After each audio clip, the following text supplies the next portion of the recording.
Well, if I didn't align myself with both of them, you'd never have a deal. You want me to say really terrible things about Putin and then say, "Hi, Vladimir, how are we doing on the deal?" That doesn't work that way. I'm not aligned with Putin. I'm not aligned with anybody. I'm aligned with the United States of America. And for the good of the world, I'm aligned with the world. And I want to get this thing over with. You see the hatred he's got for Putin. It's very tough for me to make a deal with that kind of hate. He's got tremendous hatred. And I understand that, but I can tell you the other side is exactly in love with, him either. So it's not a question of alignment. I'm aligned with the world. I want to get the thing set. I'm aligned with Europe. I want to see if we can get this thing done. You want me to be tough? I could be tougher than any human being you've ever seen. I'd be so tough. But you're never going to get a deal that way. So that's the way it goes. All right, one more question. Hey, I want to respond to this. So look, for 4 years in the United States of America, we had a president who stood up at press conferences and talked tough about Vladimir Putin, and then Putin invaded Ukraine and destroyed a significant chunk of the country. The path to peace and the path to prosperity is maybe engaging in diplomacy. We tried the pathway of Joe Biden of thumping our chest and pretending that the President of the United States' words mattered more than the President of the United States' actions. What makes America a good country is America engaging in diplomacy. That's what President Trump is doing. Can I ask you? Sure. Yeah? Yeah. Okay. So he occupied our parts, big parts of Ukraine, part of East and Crimea. So he occupied it on 2014. So during a lot of years, so I'm not speaking about just Biden, but those time was Obama, then President Obama, then President Trump, then President Biden, now President Trump, and God bless, now President Trump will stop him. But during 2014, nobody stopped him. He just occupied and took. He killed people. You know what the contact 2015. 2014 and 2015. 2014. Yeah. So I was not here. Yeah, but that's exactly right. Yes, but during 2014 till 2022, the situation the same. The people have been dying on the contact line. Nobody stopped him. You know that we had conversations with him, a lot of conversation, my bilateral conversation, and we signed with him, me, like a new president. In 2019, I signed with him the deal. I signed with him, Macron and Merkel, we signed ceasefire. Ceasefire. All of them told me that he will never go. We signed with him with gas contract. Gas contract. Yes, but after that, he broken this ceasefire. He killed our people and he didn't exchange prisoners. We signed the exchange of prisoners, but he didn't do it. What kind of diplomacy, JD, you are speaking about? What do you mean?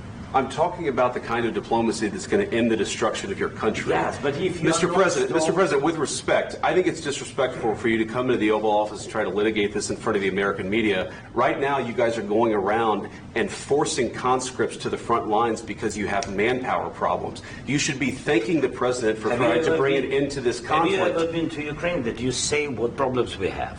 I have been to. Come once. I've actually watched and seen the stories, and I know what happens is you bring them on a propaganda tour, Mr. President. Do you disagree that you've had problems bringing people into your military? We have problems. And do you think that it's respectful to come to the Oval Office of the United States of America and attack the administration that is trying to prevent the destruction of your country? A lot of questions. Let's start from the beginning. Sure. First of all, during the war, everybody has problems, even you, but you have nice ocean and don't feel now, but you will feel it in the future. God bless. You don't know that. God bless. God bless. You will not have war. Don't tell us what we're going to feel.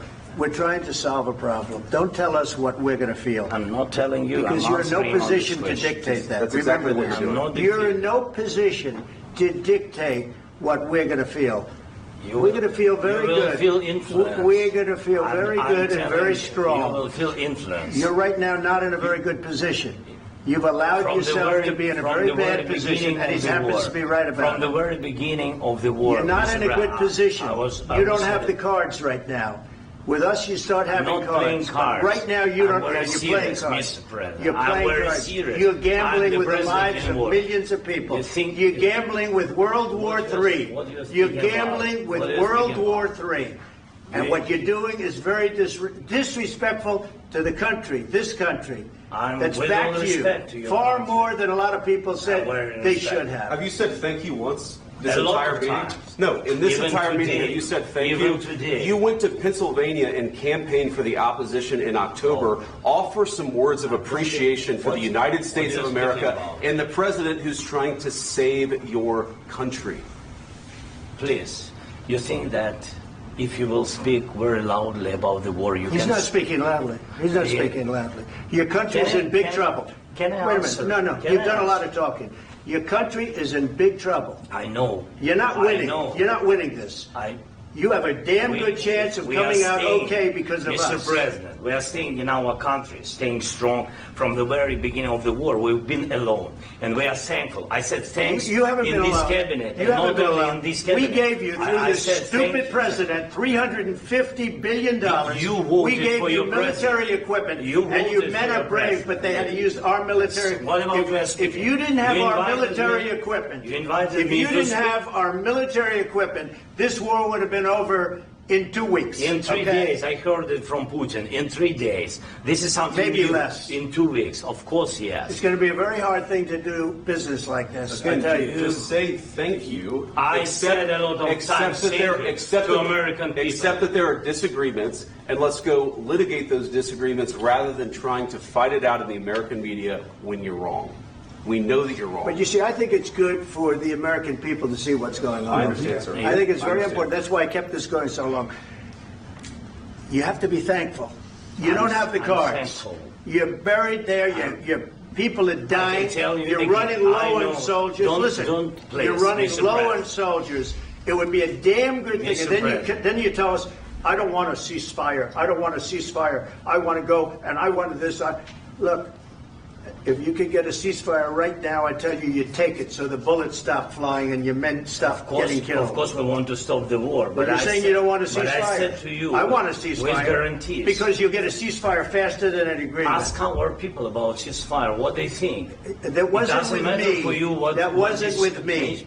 It That was wasn't with with you. a guy named Biden, who was not a smart person. This that is was your, with, this that was is with your Obama. president. It was your president. Excuse me. That was with Obama, who gave you sheets, and I gave you javelins. Yes. I gave you the javelins to take out all those tanks. Obama gave you sheets. In fact, the statement is Obama gave sheets and Trump gave javelins. You got to be more thankful, because let me tell you, you don't have the cards. With us, you have the cards. But without us, you don't have any cards. One more question to Mr. Vice President. I'm sorry. It's going to be a tough deal to make, Uh, because the attitudes have to change. what if Russia breaks ceasefire? What if Russia breaks peace talks? What do we do then? I understand that it's a heated conversation right now. What are you but saying? what She's if asking, what if Putin Russia breaks the ceasefire? What if anything? What if a bomb drops on your head right now? But they have Okay? broken the What if they ceasefire broke it? many I don't know. times. They broke it with Biden because Biden, they didn't respect him. They didn't respect Obama. They respect me. But what- Let me tell you, Putin went through a hell of a lot with me. He went through a phony witch hunt where they used him and Russia. Russia. You ever hear of that deal? That was a phony Hunter Biden, Joe Biden scam. Hillary Clinton, Shifty Adam Schiff. It was a Democrat scam. And he had to go through that. And he did go through it. We didn't end up in a war. And he went through it. He was accused of all that stuff. He had nothing to do with it. It came out of Hunter Biden's bathroom. It came out of Hunter Biden's bedroom. It was disgusting. And then they said, oh, the laptop from hell was made by Russia. The 51 agents. The whole thing was a scam. And he had to put up with that. He was being accused of all that stuff. All I can say is this. He might have broken deals with Obama and Bush, and he might have broken them with Biden. He did, maybe. Maybe he didn't. I don't know what happened. But he didn't break them with me. He wants to make a deal. I don't know if you can make a deal.